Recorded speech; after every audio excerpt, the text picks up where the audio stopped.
जय हिंद बच्चों, आपका स्वागत है आपके अपने YouTube channel way of learning में।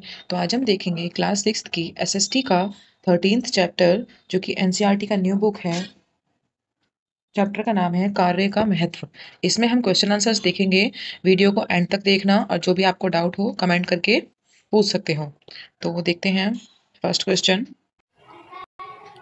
लोग विभिन्न प्रकार की किन किन गतिविधियों में सम्मिलित होते हैं? तो इसका आंसर है, लोग दो मुख्य प्रकार की गतिविधियों में सम्मिलित होते हैं, आर्थिक गतिविधियां और गैर आर्थिक गतिविधियां। आर्थिक गतिविधियां वे हैं जिनमें मुद्रा शामिल होती है या जो शामिल पक्षों के लिए पैसे या पैसे के मूल्य के बदले की जाती हैं। उदाहरण के लिए, एक व्यवसायिक बाजार में स्कूल बैग बेच रहा है, एक वकील कोई केस लड़ रहा है और फीस कमा रहा है। ये हो गया इसका आंसर। नेक्स्ट देखते हैं, हमारे दैनिक जीवन में इनका क्या योगदान है? आर्थिक गतिविधियां हमें भोजन, कपड़े और सेवाओं जैसी आवश्यक चीजें प्राप्त करने में मदद करती हैं। वे परिवारों को चलाने के लिए पैसे उपलब्ध कराती हैं। पैसे के बिना जीवन नहीं चल सकता। गैर आर्थिक गतिविधियां महत्वपूर्ण हैं क्योंकि वे हमें मजबूत रिश्ते बनाने और हमारे समुदायों में एक दूसरे को समर्थन करने में मदद करती हैं। आर्थिक और गैर आर्थिक दोनों गतिविधियां हमारे जीवन में महत्वपूर्ण भूमिका निभाती हैं।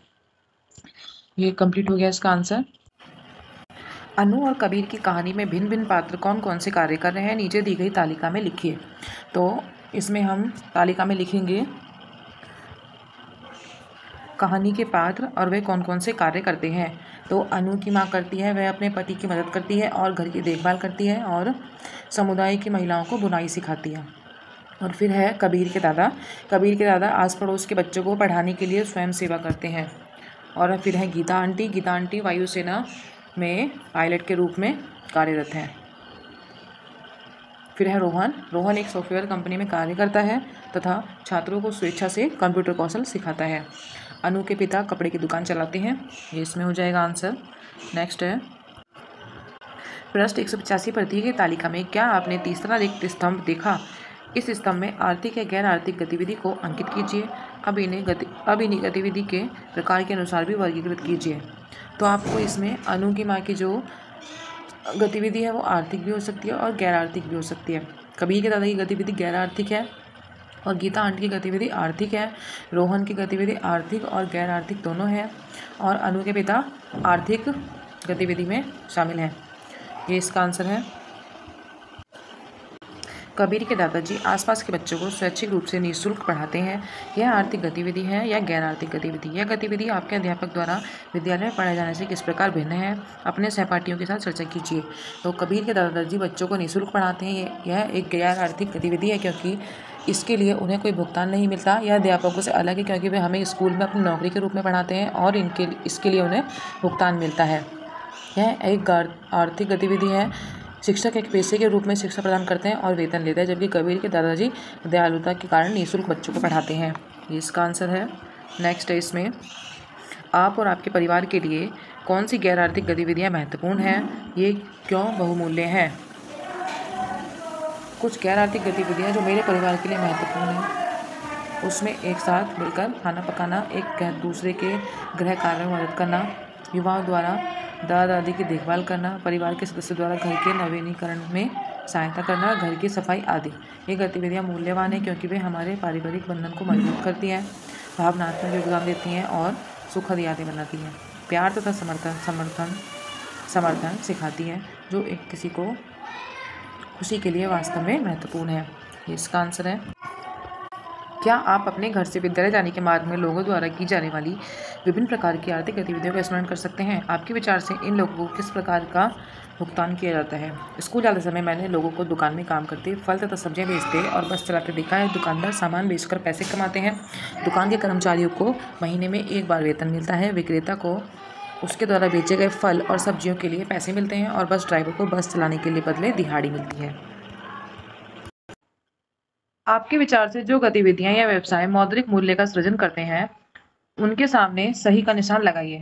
क्या आप अंतिम दो रिक्त पंक्तियों में दो गतिविधियां और उनके मूल्य सृजित से संबंधित धनराशि के दो उदाहरण जोड़ सकते हैं? यहाँ पर टेबल दी हुई है, उसके सामने आपको टिक लगाना है। तो जो बेकर है, बेकर क्या हो जाएगा? बेकर से भी टिक लग जाएगा बेकर पे। मूल्य सृजन संबंधी धनराशि का उदाहरण है बेकर। दर्जी का भी है। और किसान द्वारा अपने ट्रक की मरम्मत, ये भी है। चिकित्सक, इस पर भी सही का निशान लग जाएगा। परिवार के लिए भोजन बनाने वाले अभिभावक, ये भी सही है। वैज्ञानिक, इस पर भी टिक कर देंगे। और यहाँ पर बीमार दादा दादी एवं नाना नानी की देखभाल करने वाला व्यक्ति, इसमें टिक नहीं लगेगा। और यहाँ पर हम प्लम्बर और अध्यापक लिख देंगे और इसमें दोनों में टिक लग जाएगा। ये इसका आंसर हो गया। भारत के अनेक समुदायों में सामुदायिक सहभागिता की समान परंपराएं हैं। क्या आप अपने क्षेत्र की कुछ ऐसी परंपराओं के बारे में बता सकते हैं? हाँ, तो बता देख लेते हैं। इसको टेबल बना के लिखेंगे। एक तरफ परंपरा हो जाएगा और दूसरी तरफ सामुदायिक भागीदारी। इसमें हम स्वच्छ भारत अभियान, जिसमें समुदाय के लोग अपनी गलियों, सड़कों और पार्कों की सफाई करते हैं। फिर है वन महोत्सव। वन महोत्सव में बरसात के मौसम में कॉलोनी, गाँव में पेड़ लगाते हैं। विश्वकर्मा एवं कुछ अन्य धार्मिक दिन में सभी आगंतुक निःशुल्क जा सकते हैं। और सर्व शिक्षा में कुछ लोग वंचित बच्चों को निःशुल्क शिक्षा देते हैं। सर्दी के कपड़े, उसमें हो जाएगा रात्रि में सड़क किनारे लोगों को कंबल वितरित करते हैं। अब इसमें नेक्स्ट है, हम भारत में कई त्यौहार मनाते हैं। इन त्योहारों के अवसर पर लोग मिलकर अनेक गतिविधियां करते हैं। वे मिलजुल कर स्थान की सजावट करते हैं और व्यंजनों को बनाते हैं। क्या ये गैर आर्थिक गतिविधियां हैं? आपके विचार से इनमें क्या जीवन मूल्य समाहित हैं? तो इसका आंसर नोट करेंगे। हाँ, ये गैर आर्थिक गतिविधियां हैं, क्योंकि लोग इन्हें मौज मस्ती और साथ मिलकर जश्न मनाने के लिए करते हैं, पैसे कमाने के लिए नहीं। इनका महत्व इसलिए है क्योंकि ये समुदाय को एक साथ लाते हैं और खुशियाँ पैदा करते हैं, सांस्कृतिक विरासत को बढ़ावा देते हैं, परंपरा का जश्न मनाते हैं तथा दोस्ती को मजबूत करते हैं। फिर इसमें आगे है, क्या आप उन समुदायों कार्यक्रमों की पहचान कर सकते हैं जिन्हें आपके विद्यालय या आसपास आयोजित किया गया हो? इन कार्यक्रमों में आपने क्या देखा? हमारे विद्यालय में एक कार्यक्रम आयोजित किया जिसमें हम स्थानीय पार्क में पेड़ लगाते हैं। वहाँ मैंने देखा गांव से बहुत से छात्र एवं शिक्षक इसमें भाग लेते हैं। एकजुटता, जिम्मेदारी, टीम वर्क और आत्मसंतुष्टि की भावना पैदा होती है। यह पर्यावरण संरक्षण में मदद करता है। इसमें हमें अपने समुदाय के लिए पेड़ों के महत्व के बारे में सीखा। यह हो गया इसका आंसर। आर्थिक गतिविधियाँ किस प्रकार गैर आर्थिक गतिविधियों से भिन्न होती हैं? तो इसमें 3 कॉलम बन जाएंगे, पहलू का, आर्थिक गतिविधियाँ और गैर आर्थिक गतिविधियाँ। और इसमें आ जाएगा उद्देश्य। आर्थिक गतिविधियाँ जो होती हैं वो पैसे कमाने के लिए की जाती हैं और सेवाएं प्रदान करने के लिए की जाती हैं। गैर आर्थिक होती हैं प्यार, देखभाल, दोस्ती जैसी भावनाओं का विकास करने के लिए। और इसमें भुगतान हो जाएगा। आर्थिक गतिविधि में धन का भुगतान होता है और गैर आर्थिक में धन का भुगतान नहीं होता। और उदाहरण हो जाएंगे उत्पाद बेचना, सेवाएं प्रदान करना, माल का निर्माण करना, ये हो जाएगा आर्थिक गतिविधियों में। गैर आर्थिक गतिविधियों में हो जाएगा परिवार के लिए खाना पकाना, स्वयं सेवा करना, दोस्तों के साथ समय बिताना। फिर इसमें है कार्य की प्रकृति में आ जाएगा। गैर आर्थिक में आ जाएगा पैसे के मूल्य के बदले में किया जाता है यह कार्य। और गैर आर्थिक में सद्भावनाएं हैं, व्यक्तिगत संतुष्टि के लिए किया जाता है। फिर है अर्थव्यवस्था पर प्रभाव। इसमें है आर्थिक वृद्धि व विकास में योगदान देता है आर्थिक गतिविधि। और गैर आर्थिक गतिविधि होती है सामाजिक कल्याण व सामुदायिक बंधन में योगदान देती है। इसका आंसर नोट कर लेंगे। लोग किस प्रकार की आर्थिक गतिविधियों में सम्मिलित होते हैं? उदाहरण सहित समझाइए। तो सामान बेचना में सबसे पहला पॉइंट बन जाएगा सामान बेचना। फिर है सेवाएं प्रदान करना, फिर है विनिर्माण, फिर है दैनिक मजदूरी, और फिर कमीशन, और फिर वस्तु के रूप में भुगतान। इन सब को एक्सप्लेन कर लेंगे। और थर्ड क्वेश्चन है इसमें,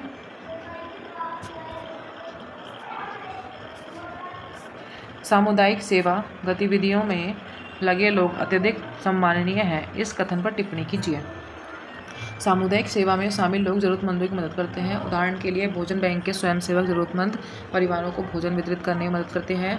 यह सहायता मूल्यवान है क्योंकि यह लोगों के जीवन में सकारात्मक बदलाव लाती है।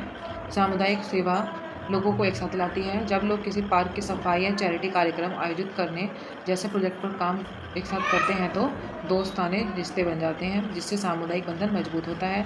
एकजुटता की यह भावना मूल्यवान है क्योंकि यह सहायक वातावरण बनाती है। ये इसका आंसर है।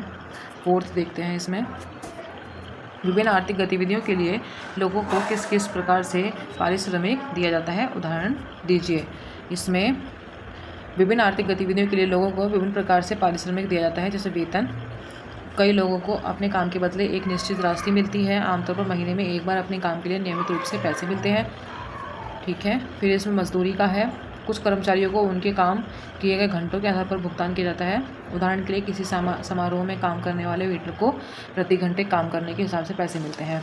फिर है शुल्क या फिर फीस। डॉक्टर, वकील जैसे पेशेवर और सलाहकार अपनी सेवाओं के लिए शुल्क लेते हैं। फिर है कमीशन। कुछ कामों में लोग कमीशन द्वारा पैसे कमाते हैं। उदाहरण के लिए एक विक्रेता अपनी बिक्री का कुछ प्रतिशत कमा सकता है। फिर है वस्तु के रूप में भुगतान। कभी कभी लोगों को अपने कामों के लिए नकद भुगतान नहीं मिलता। उदाहरण के लिए एक किसान को नकद भुगतान के बजाय अनाज या सब्जी जैसे सामानों के रूप में भुगतान मिलता है। यहाँ पर हमारे चैप्टर के सारे क्वेश्चन आंसर्स कंप्लीट हो गए हैं। आपको वीडियो अच्छी लगे लाइक करें, कमेंट भी कर सकते हैं अपने डाउट के लिए, और चैनल को सब्सक्राइब करो सपोर्ट करने के लिए, और अपने दोस्तों के साथ भी शेयर करो। Thank you.